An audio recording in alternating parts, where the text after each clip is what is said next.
Hello everybody, I'm the Northern Hoser and welcome to my brand new political commentary channel on Canadian politics. And you know, Canadian politics is really not all that boring anymore. It's frustrating, it's annoying as heck, but we really have to talk about it, okay? Anyways, for my first episode here, I wanted to talk about the pipeline deal that happened this week. Because as we know, the Conservatives just tried to play a little game of pipeline chicken with Mark Carney this week. They set what they thought was the perfect trap. Turns out the only thing that got caught was everybody, and I mean everybody, looking absolutely stupid, okay? So this is what happened. The Cons, they table a motion. They go, hey, House of Commons, let's all cheer for that pipeline in the Carney-Smith deal. Sounds harmless, right? If you thought that, you're wrong. It was bait. Because what happens if the Liberals vote yes or no? Well, here's what happens. If the Liberals voted yes, then guess what? Boom! The entire Green part of that Liberal caucus would revolt, and Guilbeault would have choked on his kale smoothie, without question. Now, if the Liberals voted no, the Cons then get to scream, see, Carney hates pipelines, and run nasty ads on that poor Liberal MP that sits in Calgary. So what do the Liberals do? Well, you know what? As we know, they voted no, but added on the fact that they called it a stunt. Cons act shocked. Shocked, I tell you, they act shocked. But here's the funny part, okay? The Conservative motion conveniently forgot to mention the industrial carbon price hike that Daniel Smith already signed on to.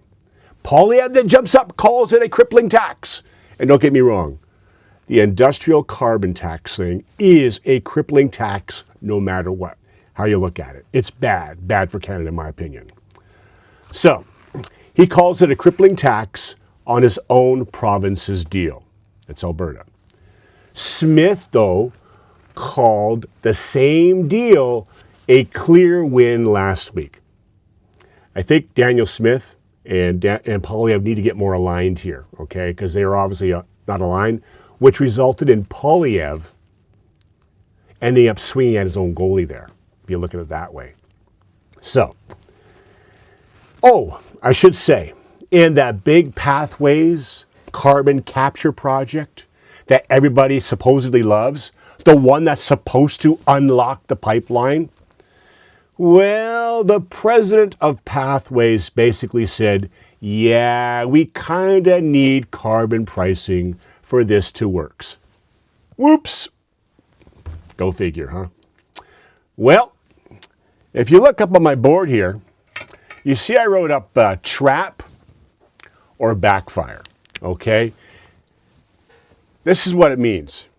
Trap or backfire, we have no one wins. Quite literally, nobody wins. That's it right there. Nobody wins. Basically, the Cons set a trap that snapped right back on them. They really didn't think that through.